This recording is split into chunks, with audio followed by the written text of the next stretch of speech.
I didn't get to finish the video last night, so I thought I would re-torque all the wheels. The ones from the front I did on the week, re-torqued on the weekend. They're loose. The ones I did torque last night, they're still tight. So I already did all of them except the last two. Now I gotta go to Wabasca, Northern Alberta, to see my doctor.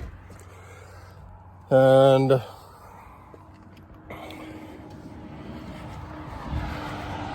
starting procedure last night at the auto club, while I was helping some guys with their vehicles, I learned what's wrong with mine. I've been starting mine on ether for 2 years.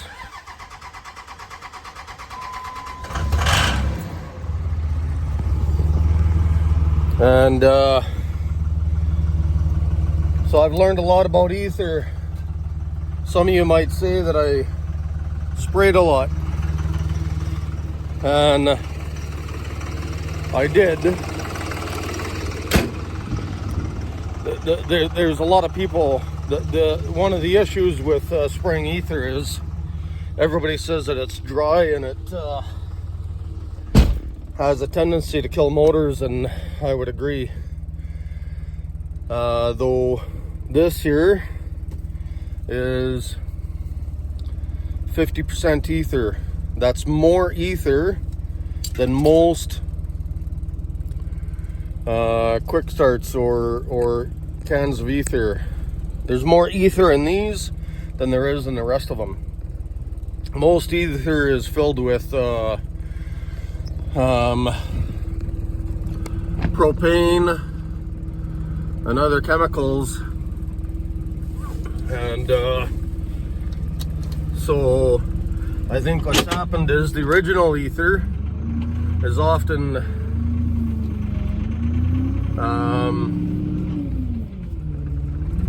maybe can be dangerous to use, in the sense that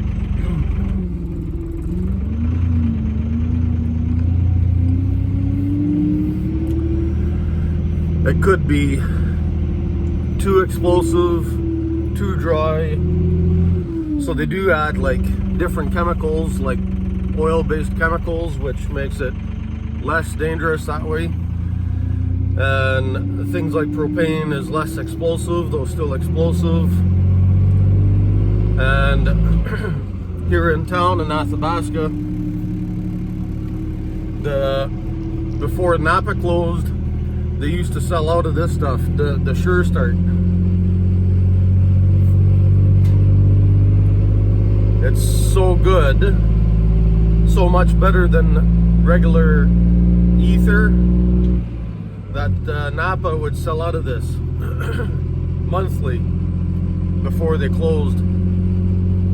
So I found other places that sell them, like at Greg's Distributors. And to go back to my starting issue is I didn't know anything about diesels. I tried, big rigs are diesels, but I never had like different engine issues or starting issues. And when it was a mechanic dealt with it. I didn't have to worry about it. So now I tried to learn everything I could, assuming it's usually a fuel pump issue. Eventually, and this is all still while I was severely ill, and so I was scared of mechanics. Granted, a lot of people are scared of mechanics, worried about getting scammed or whatever in some way. We tend to try to find a mechanic we trust, we feel we trust, and I had to relearn everything out of severe illness. And so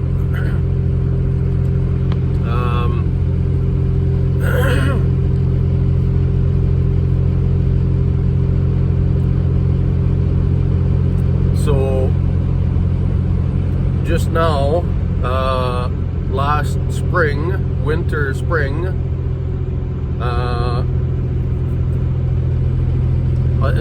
in the fall, somebody said something about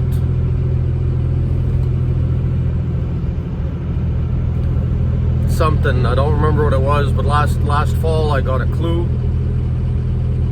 In the spring, I did some work changing the real issue is I changed the injector O-rings, and on this one it has a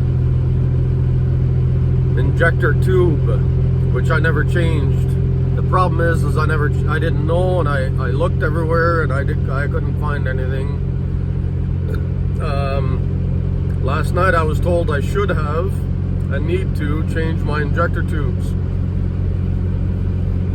So I'm gonna work towards that. And now this morning I gotta go get parts for my other truck, a carb kit to rebuild the carb.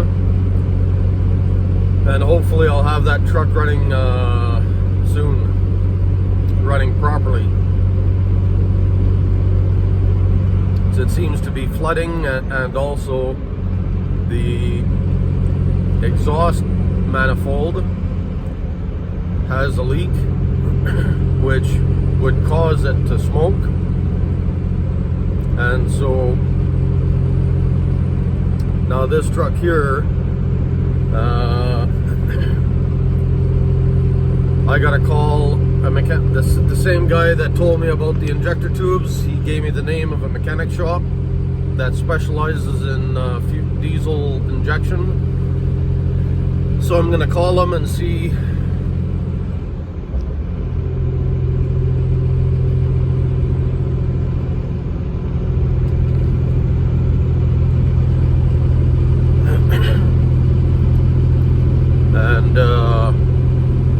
see what they can tell me if I can get away with rebuilding the injectors, or by that I mean just replacing the injector tips, and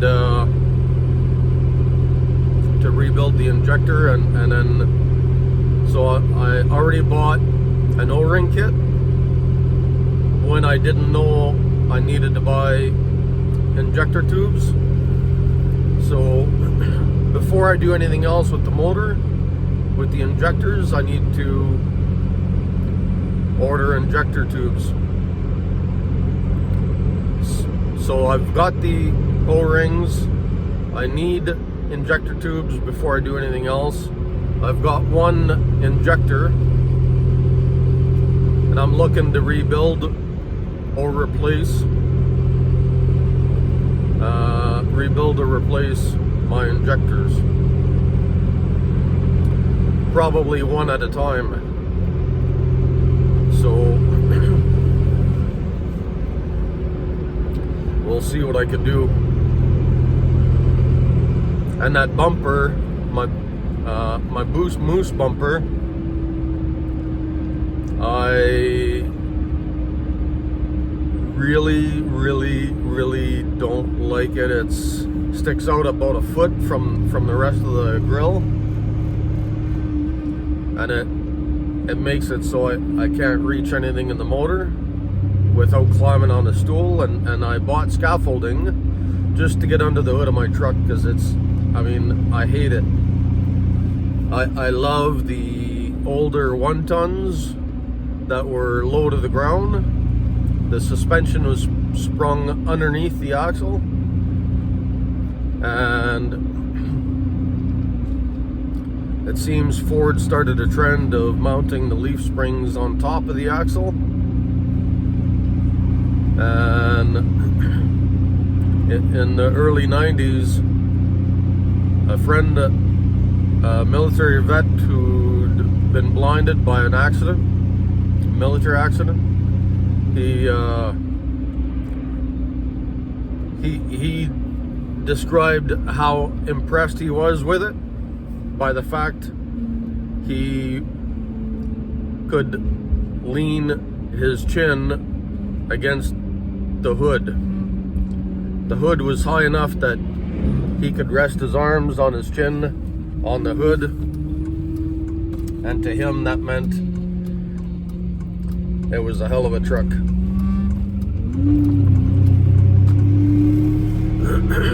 So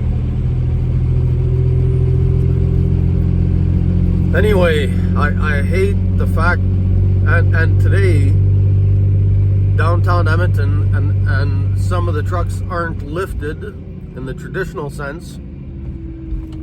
They come from the factory. Some of the half tons come from the factory higher than my 3/4 ton. That about drives me insane, almost as much as 20 years ago when I started driving big rigs. The neighbor's pickup was louder than my big rig. I mean, that's just ridiculous. It's ridiculous that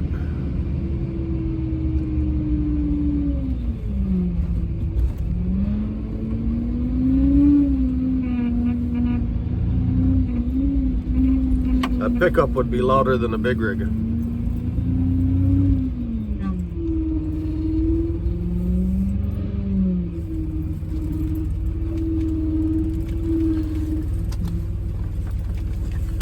All right, have a good day.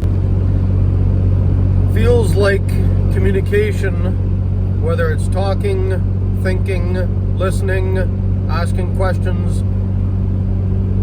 why it might be rooted in neurology. I talked about this last night with some friends at the Bay Saddle Club. So I'm going to try to summarize it best I can. The difficult parts of it and the good parts of it. There's a couple of points I want to raise. Seems might help understand why we might move towards learning how to talk to the survival brain, rooted in neurology, and how the science explains a lot of it now that we have some of the science to understand the brain.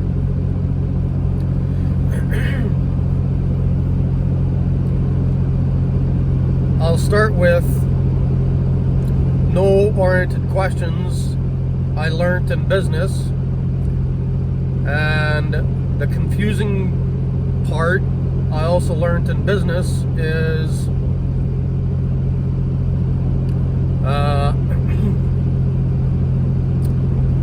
I got conflicting information in business school where we learned to ask yes-oriented questions to get the sale, but on the phone we were taught to ask no-oriented questions. So instead of asking, is this a good time to talk? That often leads to more questions. Like, how long do we have? What is it about? Because what it's about could change the conversation or the answer. And so a lot of people have that practice to ask yes-oriented questions on the phone. And that's an example of yes-oriented questions that I learned in business. Now on the phone, so many people practice yes-oriented questions on the phone and in sales. Instead,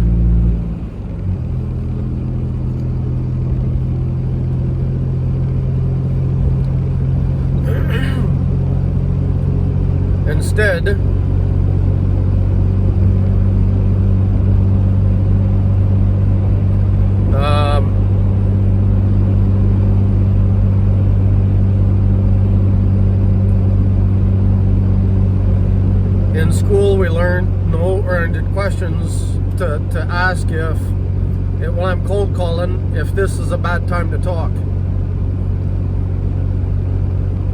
And my best explanation of what happens is, or my attempt at explaining what happens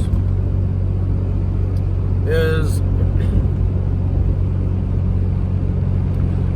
I find people already know, before they answer, they already know if this is a bad time to talk.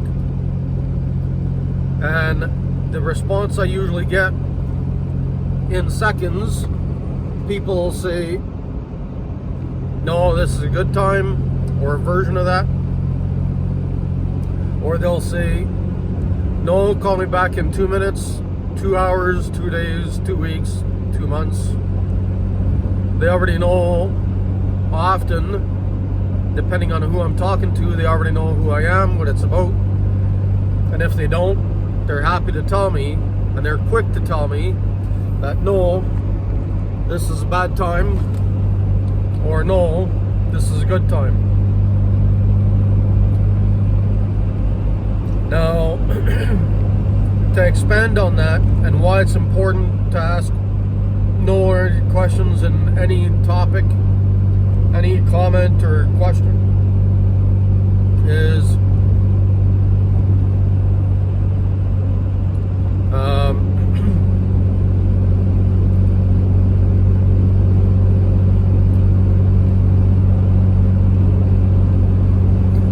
how was I going to expand on that?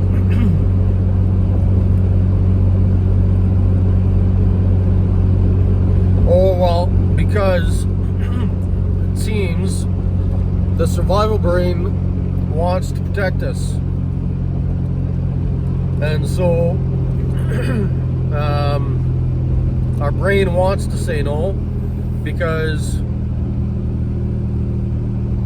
it's working tirelessly, constantly working to protect us. So it wants to say no. And so it seems to be easier to, maybe better, to get people to say no. And so any comment or question can be reworded to ask a version of a no-oriented question. And what's important is that it's well intended, not malicious. Some people will use it for bad reasons. And that's why it's important for us to learn some of the better skills. And having difficult conversations is knowing how to test if somebody's malicious or not, and how we can protect ourselves. How to politely say no,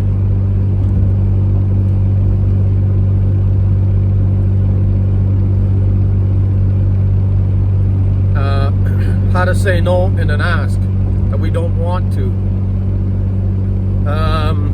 and how we can build our own confidence in saying no. An example of building confidence in what we know, what we think, is we can choose to make ourselves smarter by controlling our breaths, to take slow, deep breaths, and to talk slowly with a low tone, like the late night FM DJ voice Chris Voss often talks about, is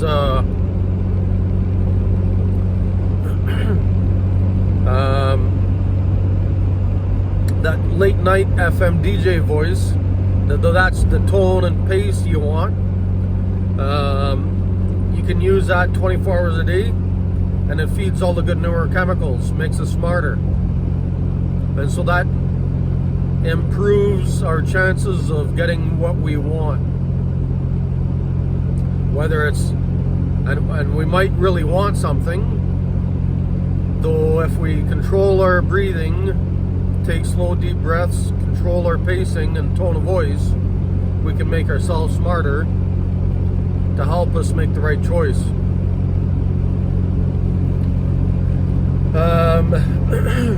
So that's some of the science that happens behind the scenes, behind the face that we don't see. And so if we practice the habit of getting into a panic attack or something along that line, that actually makes us dumber. It feeds the defensive chemicals, and a panic attack affects the brain differently in the sense that, and it doesn't have to be a full-on panic attack, it could just be superficial. It might be under the layers. You might not be exhibiting the signs of a panic attack, though you may or may not feel it. What happens is it feeds the defensive chemicals. That's where it makes us dumber, leads us to making poor choices. We might end up saying yes to something we don't want, or no to something we do want and need. And how do you control your deep breaths, your tone of voice, and your pacing? Is by delaying gratification. That's how we change our habits, is delaying gratification.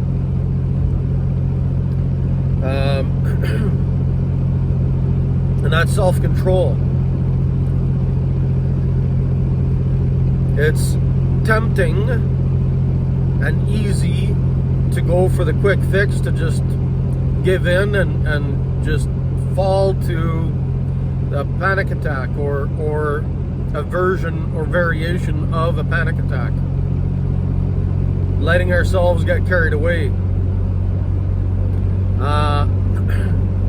A psychologist from Britain, Mark Terrell, describes a panic attack in that the brain doesn't know if it wants to come or go. So it's constantly going back and forth. When I heard Mark Terrell explain this, I understood so much of my behavior, in that I was constantly having panic attacks. And so an example of that, at my worst, either I was walking or sitting in one step or in one breath, I would laugh, and then the next breath or step I would cry. If you would have seen me on the street, you would have thought I was crazy, and I was. Though I couldn't get anybody to understand like how much help I needed. So that's at an extreme of like panic attacks where I was laughing in one breath, crying in the next. Literally breath to breath to breath to breath. Same thing with walking. When I was walking down the street trying to accomplish tasks, my brain doesn't know if it should come or go, and I'm trying to accomplish tasks, but at the same time is visually I was exhibiting the panic attack in my laughing in one step, crying in the next, constantly, step after step after step after step. I was constantly switching back and forth between laughing and crying, step to step, or breath to breath, sitting at a desk.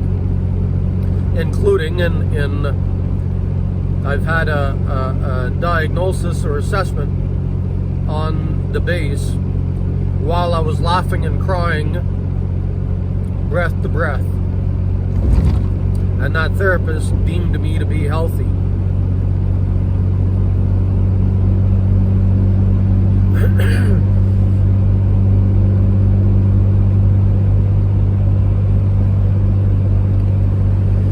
So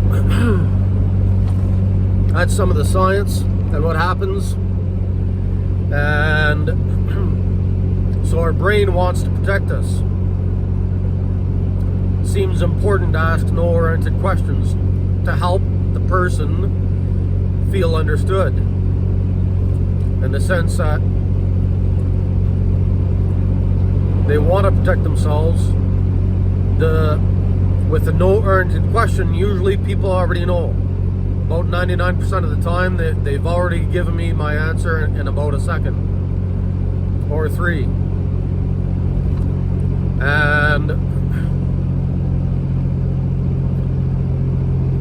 And so that saves them time and energy, because I'm helping them think. I'm helping them think in the sense that I don't give them more questions to ask. Yes-oriented questions lead to more questions, and that forces the other person, the listener, to think. It forces them to think, because then they wonder how long it'll be, what it'll be about, X, Y, Z. And so I'm giving them extra work to do. I'm not helping them think. I'm giving them more to think about. Whereas a no-oriented question,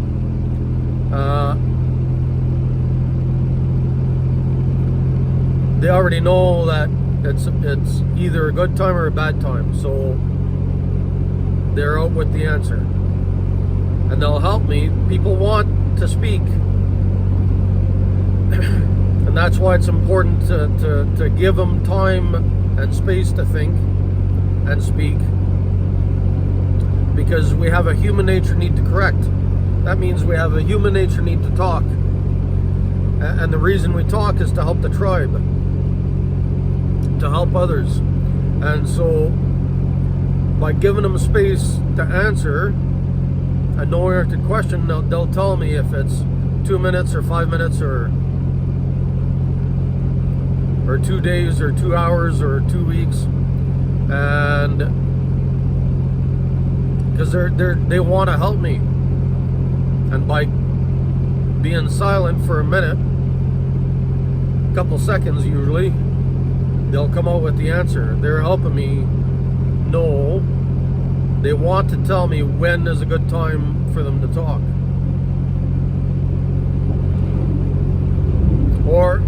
And in some situations, they don't want me to call. They don't want to talk to me, and they tell me. And that's fine. And in Chris Voskills, we learned that a no isn't always a no. It's just a matter of discovering why and or how to overcome that.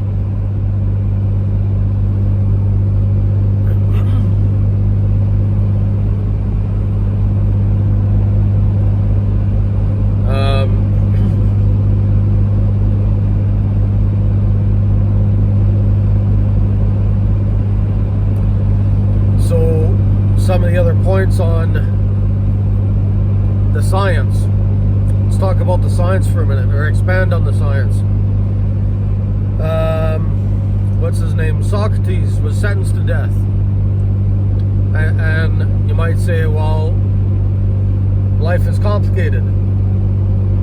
There might be many reasons why Socrates was sentenced to death. However, today we have better science to explain what happens in the brain. So is it really that ridiculous that Socrates didn't have that science 2,000 years ago?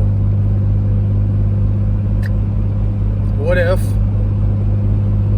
40 years ago we discovered a different way to ask questions?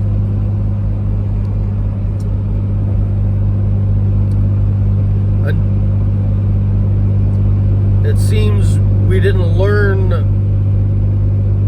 or analyze what and how questions, in the sense that today professionals are taught to use what and how questions, even though 40 years ago we knew what and how questions are dangerous.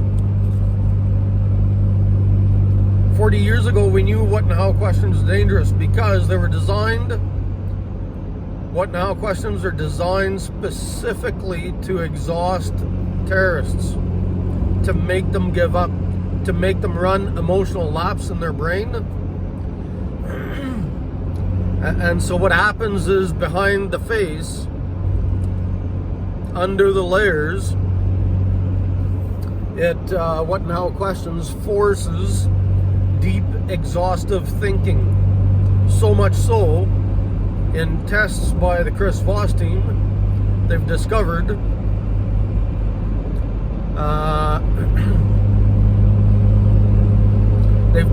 that people are reluctant. It's so tiring that people don't want to answer what and how questions. Instead, people are quick to answer the same question, worded differently with a label. Using labels, people are quick to answer and give you lots of information. Quick and lots of information if we ask the same question reworded with a label.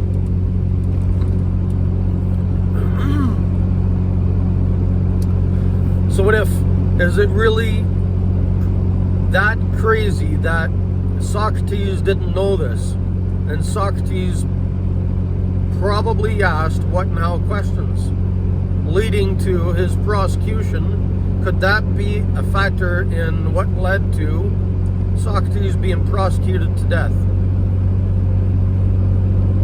Simply that he didn't understand the science of what and how questions. And other questions, like questions that might have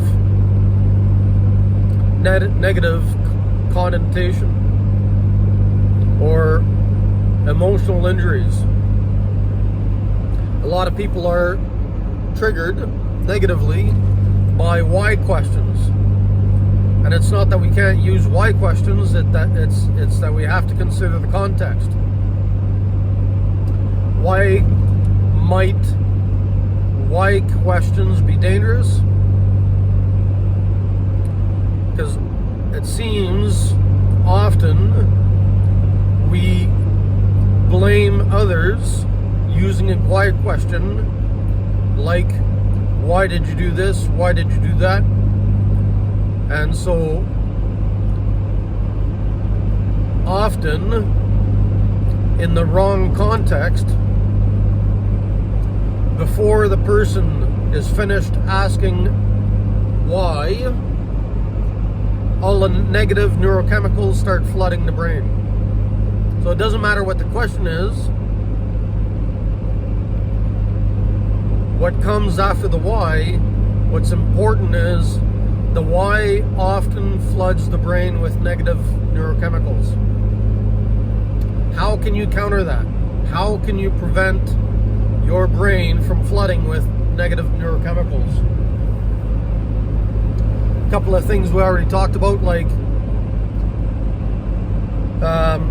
slow, deep breathing. Another I didn't mention earlier is owning our space, having the boss stance.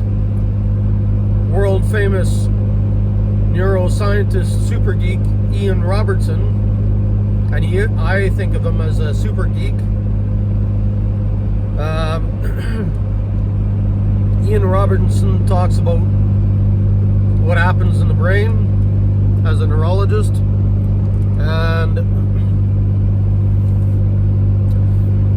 he explains that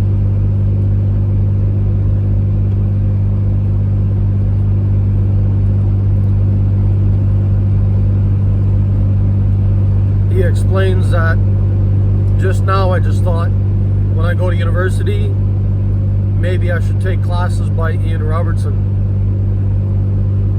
I think that's a really good idea. I think I need to take classes by Ian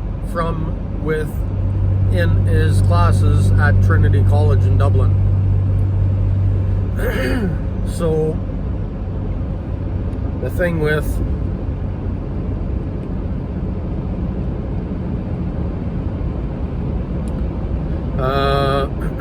owning your space is one way to prevent ourselves from being negatively affected by.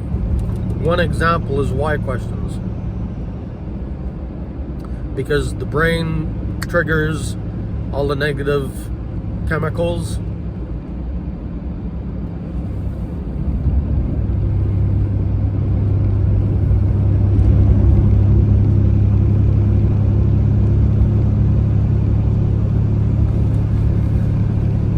And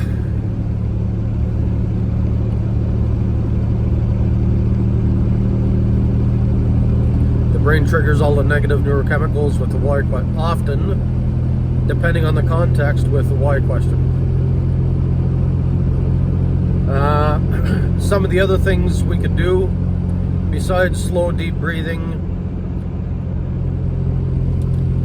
I'd mentioned before, and again now, what I didn't mention before that I did just now is owning our space, boss stance, owning your space like the boss stance. Another I didn't mention before is staying curious. Just being curious feeds the good neurochemicals, counteracting a why question. And why isn't the only one that negatively affects us. Do is another one, largely on depending on the context. Why does do feed negative neurochemicals? Is because it takes away our autonomy. We all want to be and maintain our autonomy to the point we rather die than lose autonomy. So why is one example, do is another, and we can counter those by staying curious. And not curious to the point that I tell myself I'm curious, but curious to the point others tell me I'm curious. They feel I'm curious. And so, because you could be lying to yourself without admitting it to yourself. So one thing I'd mentioned before, two I didn't just now, and the fourth thing we can do to own our space, to keep the good neurochemicals flowing, is the late night FM DJ voice at tone and pacing. And so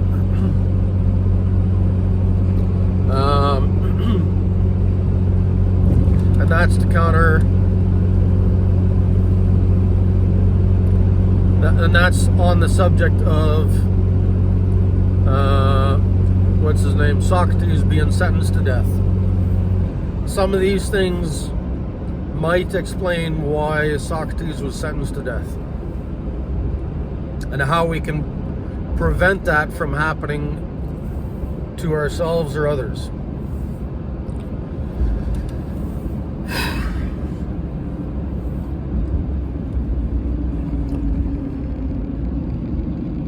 I don't know what's happening here. There's a couple of I just drove past a job site.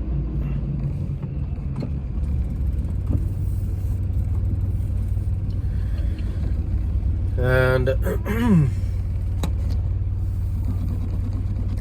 I gotta go use the little boy's room, so I'm gonna pause the video and I'm gonna show you this job site just as a distraction for a minute.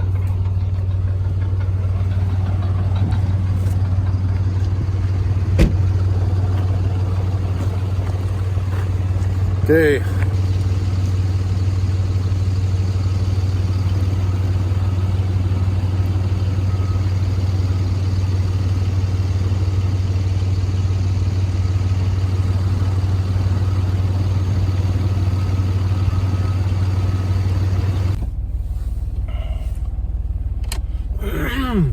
Continue.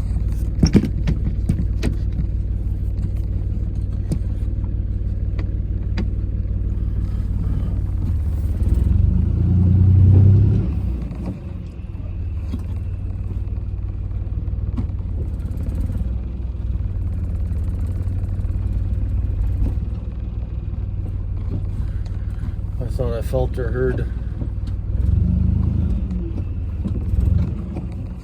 I did hear something.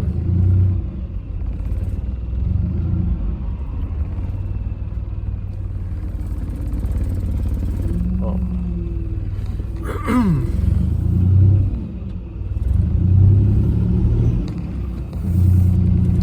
I think I crushed a pylon. That might be what I heard.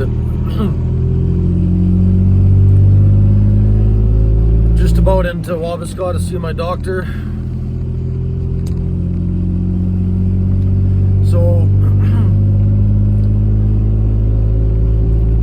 preventing ourselves from getting triggered.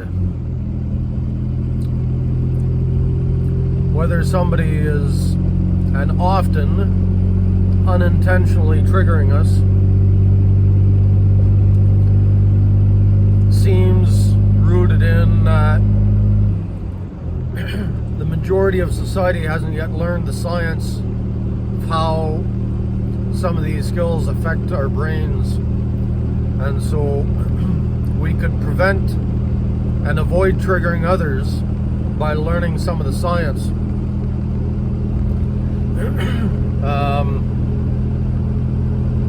Sometimes, and unfortunately, sometimes some people will do negative things on purpose,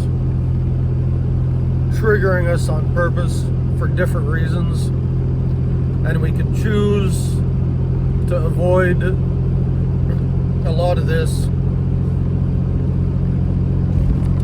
by controlling our slow, deep breaths,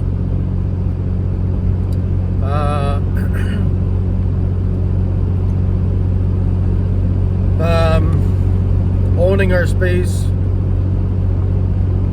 staying curious, and controlling our tone and pacing of our voice.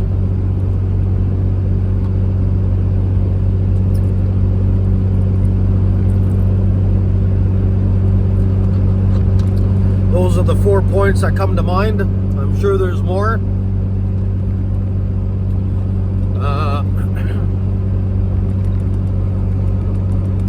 I often quote Chris Voss, and the one Chris does not mention is owning our space. So that's equally important.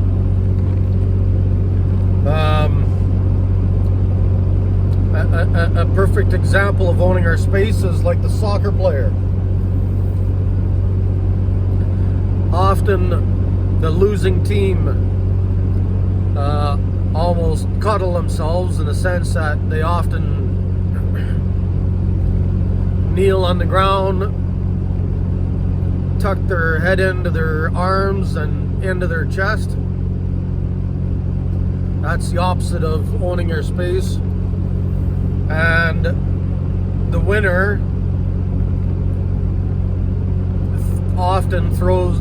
the winning team often throws their arms up in the air, hugging each other, great big, owning their space.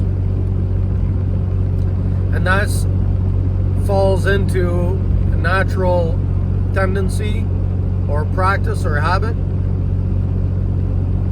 It seems to be how the brain is wired. And we can choose to counter the natural tendency. Almost like, and that leads into my next subject, and that's almost like how an example is, a weird, crazy, different example is where the shark protect their eyes by rolling their eyes back when they go to bite something or somebody, or so the shark will roll their eyes back to protect their eyes.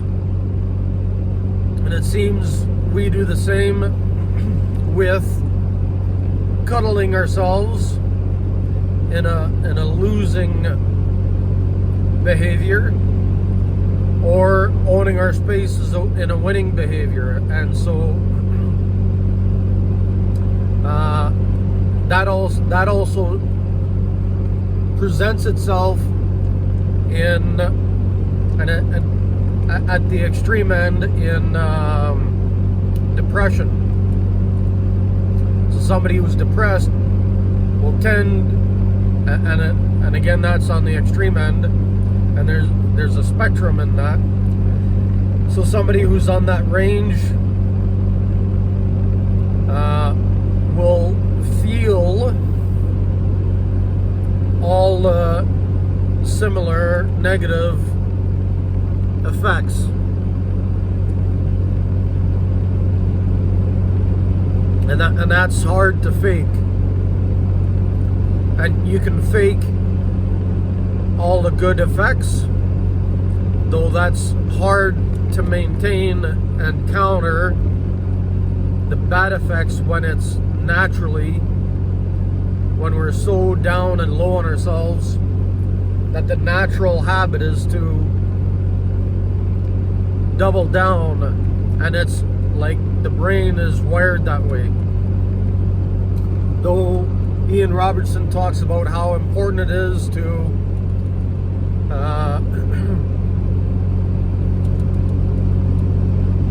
have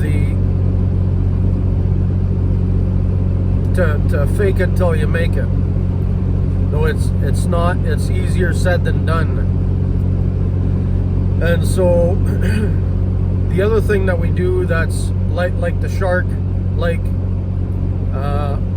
owning your space, can be faked. Like the boss dance, like the winner effect. The other thing we do that's can be faked, that's natural tendency, like a survival practice, like the shark rolls his eyes back. People similarly also, a perfect example is we always go to the right. And again, the soccer goalie example Ian Robertson explains. The soccer goalie, under pressure, when the scores are tied, when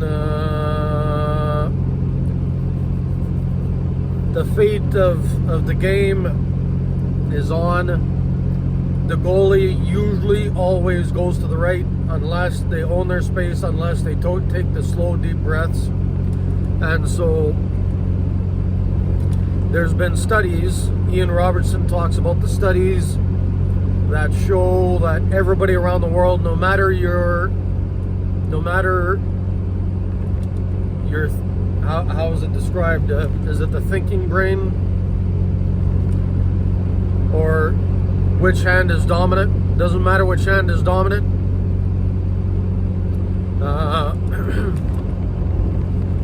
Couples in the experiments, life partners, always hug to the right.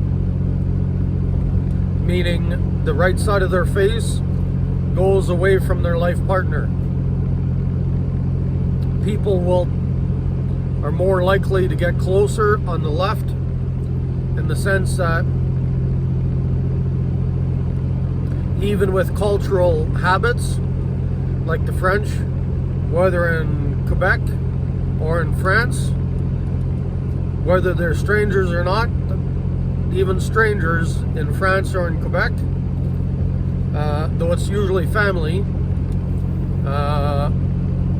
even strangers will kiss each other on both cheeks. And it's not just the French, though that's a good example. Even with that, that's just a cultural practice.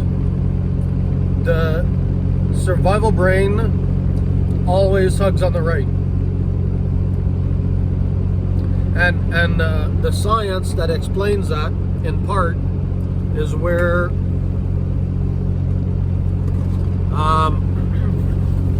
now I'm looking for some drinking water. The science that explains that is, in part, is the amygdala on the right side of the brain is completely dedicated to fear of loss. The amygdala on the left side of the brain, half the amygdala on the left is dedicated to fear of loss, and half it on the left is dedicated to other good behaviors, practices, ideas, the good side of life, the good experiences, the wants, needs, curiosity. Curiosity might be on both sides of the brain because we're curious about danger and we're curious about good things. I don't know the science that explains that. That's my theory. My theory is curiosity lives on both sides of the brain. And I would touch on another subject for a minute and say our brain only wants to hear two words, and that's food and danger.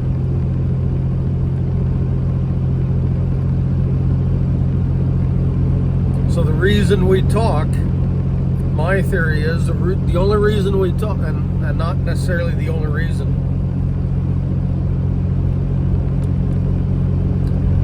and maybe there's three words: either food, to warn the tribe to run towards food. A third I'm starting to consider why we want to talk is to warn the tribe of curiosity. Hey, look at the danger. Hey, look at food. Or hey, look at the stars.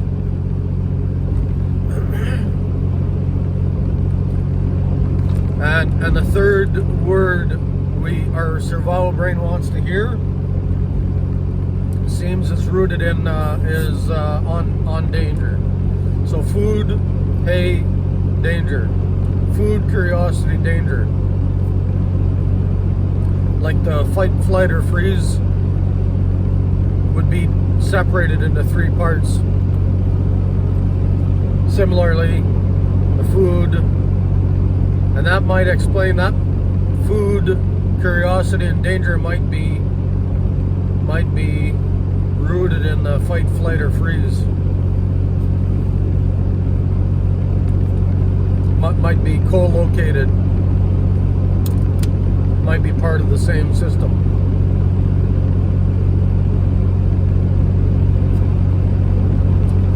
And so on the survival brain wanting to hear two, maybe three words,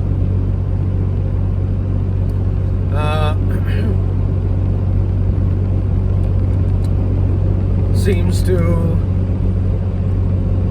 explain, and we can expand on that. So now I'm going to expand on that by explaining from the Chris Voss team. I learned there's loosely about Chris picked up a book by a businessman explaining that our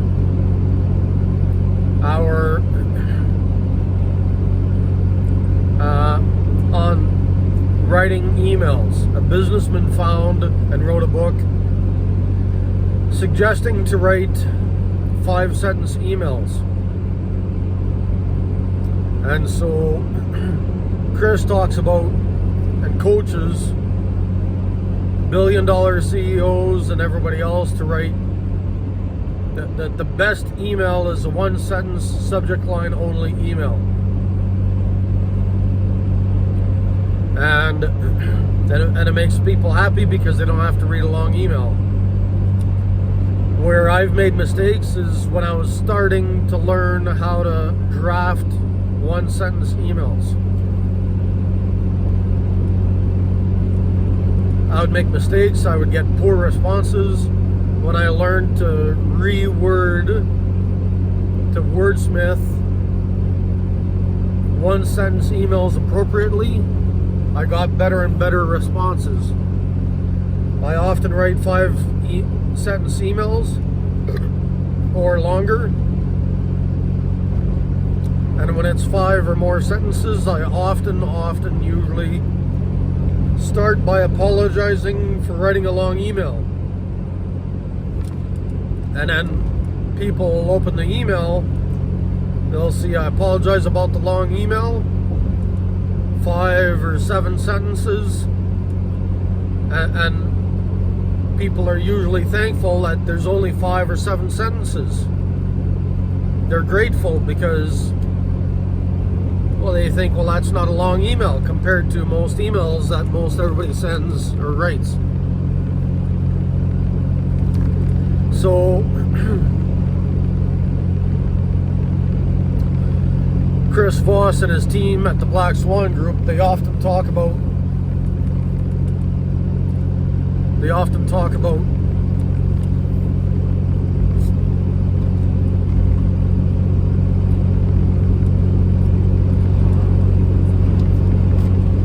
staying curious. So true to being and staying curious, I challenged the 5-sentence theory. I did my own research to confirm or deny what Chris Voss talks about, and I found similar, different information where there was a study by NYU, Boston U, and MIT. Seems the three of them collaborated, the three universities, and found that people do not respond to emails longer than 40 words. So if it's a 40-word email or longer, people are less likely to respond to them. So what I'm finding, my average, because of my sentence structure, tends to be 3 to 5 sentences. So even 5 of my own research, of my own practices, my own habits, trying to keep emails short sentences, I find that 40 words tends to be about 3 to 5 sentences. So at most, the longest email I should write is 3 sentences, depending on the structure, depending on the topic. And so as much as 5 sentences. So really, even 5 sentences can be a long email. Now that doesn't mean that you can't include attachments, like an elevator speech. If you can get them to buy in on the 40 words, and they want to learn more about the subject, or if now's a good time, they'll go on to read the attachments. If now's a bad time, they'll wait to read the attachments, though you did them a favor by keeping them short. Exactly like the phone call I talked about earlier. In an email, you can write 40 words, and that's a long version of a no-oriented question on the phone. It's now a bad time to talk. What you're doing in that 40 words, that's exactly what that is worded differently. And long is you're asking them if now's a good time to deal with the subject. And you're going into detail. 5 sentences, 3 to 5 sentences, you're going into detail. You're giving lots of information in 3 to 5 sentences.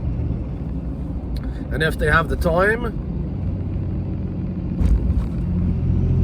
they'll get into it. If not, they'll wait to deal with it at a later time. And so that's what the 40 words is. That's what the 3 to 5 sentences. And again, I've had lots of good practice response writing 1-sentence emails. Doesn't matter what the ask is.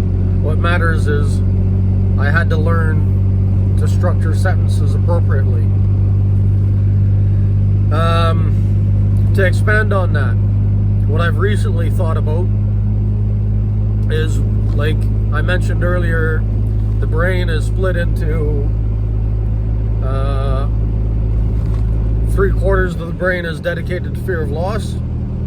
What that tells me, and the way I understand it from what Chris Voss and others explain, others like Ian Robertson,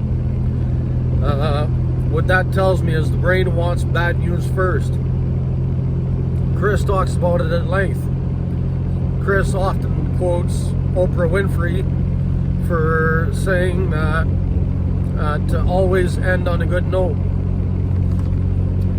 So I would explain that by saying in writing emails, and Chris talks about it at length, always start, and not just in emails but in conversations, always start with the bad news and always end with the good news. So what I'm trying to say, and as it applies to emails, is in a worst case scenario, you could write up to about 40 words of the hard bad news, followed by up to about 40 words of good news. And that's in a worst case scenario, because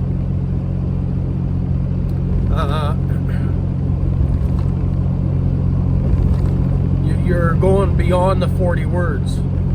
So you might have up to 40 words of bad news to start with the bad news, and 40 words followed by the 40 words of good news, in a way to do exactly like Oprah does, always ending on a good note. Is Oprah's quote I've included in my signature box at the bottom of emails.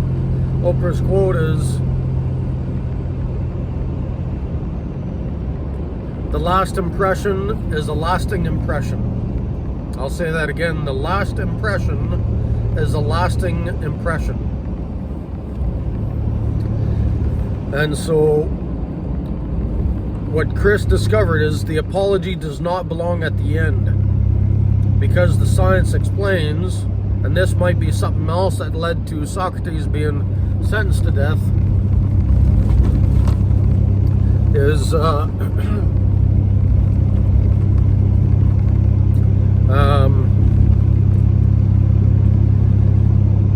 the apology belongs before the bad news. So the old sandwich method is a good theory, though it, by starting with good, sandwiching the bad in the middle. However, the good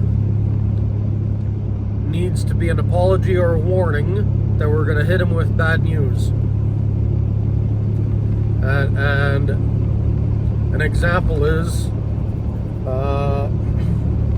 I'm sorry, I've got bad news, XYZ. That's exactly like bracing for a punch. You see it in movies, people can brace for a punch. If they're not ready for it, it can knock them out. And the same happens with emotional words. Is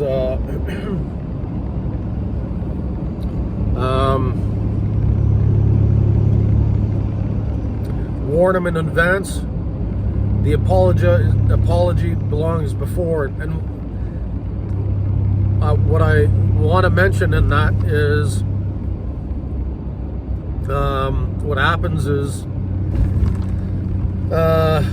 all the good neurochemicals can relax, because the brain processes, the brain is designed to protect you. So the brain is constantly searching for bad information. And by warning them in advance, your brain knows what's coming. Your brain knows that I'm going to hit you with bad news. If I warn them in advance, if I apologize in advance, your brain knows what's coming, your brain can relax.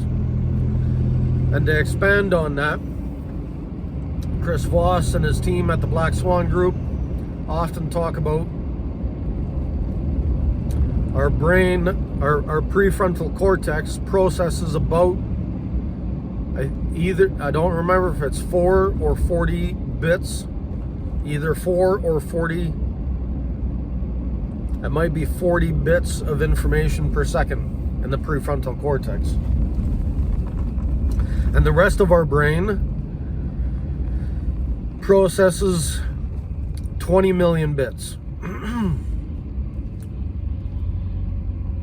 So true to being curious, I challenged the theory and explanation. So I did my own research, and I found not conflicting, I found additional and different information. So here's how I would expand and explain that. And there's two pieces I found that seem important. One is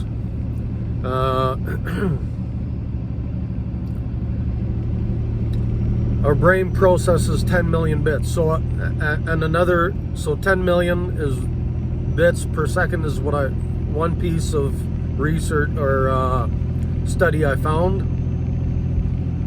Another mentions our brain processes 400 billion bits.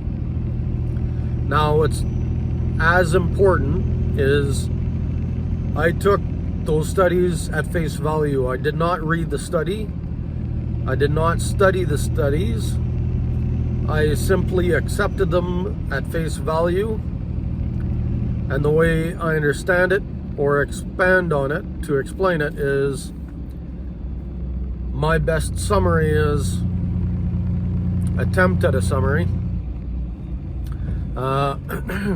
At rest, in our sleep, or in hypnosis, or in meditation, our brains might relax to a point of processing 10 million bits per second.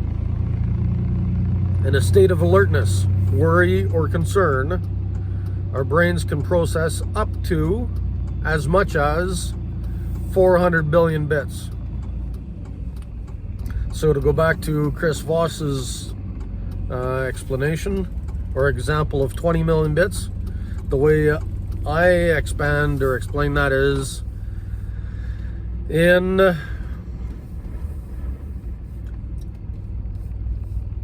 an average day-to-day in a conversation, our brains typically might process about 20 million bits.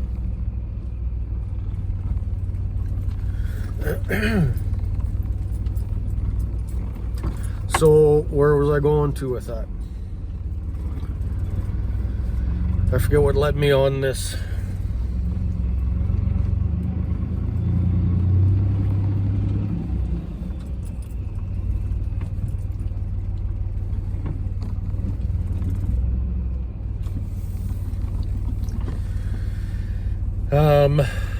Writing emails.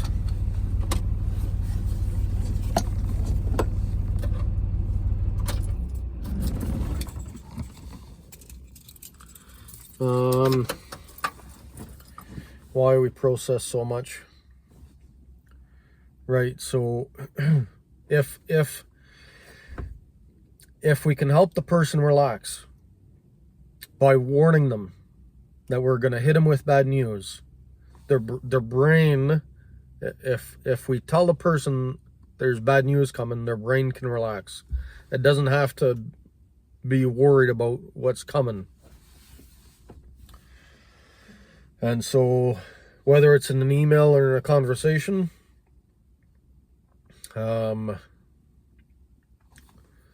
start with warning them. I'm going to write a long email. They know what's coming. They'll debate. They might think a 5-sentence email is really long. They might have a million things on their plate. The last thing they need is another long email. And 5 sentences is about as much as they can handle. They'll appreciate you warning them that you've given them 3 to 5 sentences to read. And on the 2 groups of 40. So you might start with, in a worst case scenario, you might have to write up to 40 words of bad information, hard hitting news. And you might follow up with, and not fluff, but honest to goodness, praise and appreciativeness to end on a good note, because important to, because the last impression is a lasting impression. And so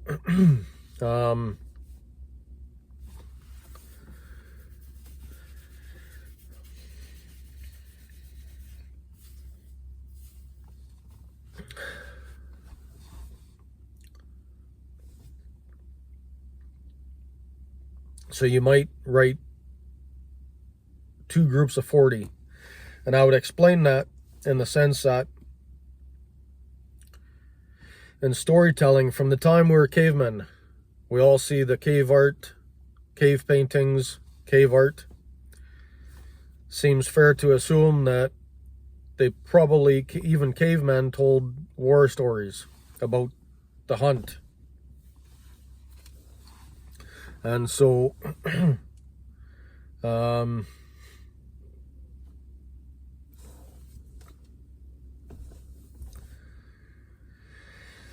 there's the new science on telling stories. Seems experts like what's it called,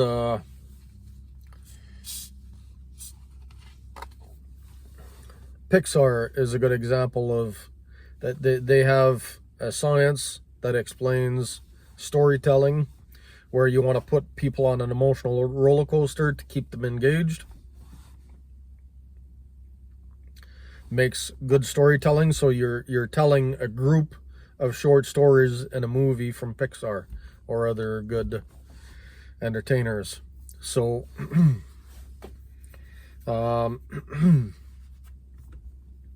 so in a worst case scenario, you might have to give 2 groups of 40 words.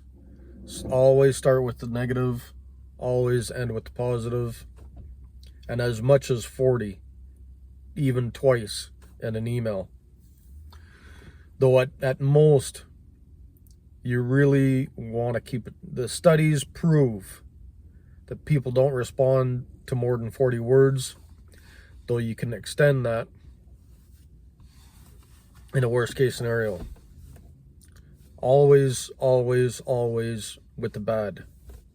And so even on a worst case scenario, you might have 2 or 3 sentences of bad news, 2 or 3 sentences of good news or good information, and altogether it might be more than 40. That's pushing your luck. But the goal is to keep it to that general framework. And there's no reason to write a longer email than 40 words, 3 to 5 sentences. Though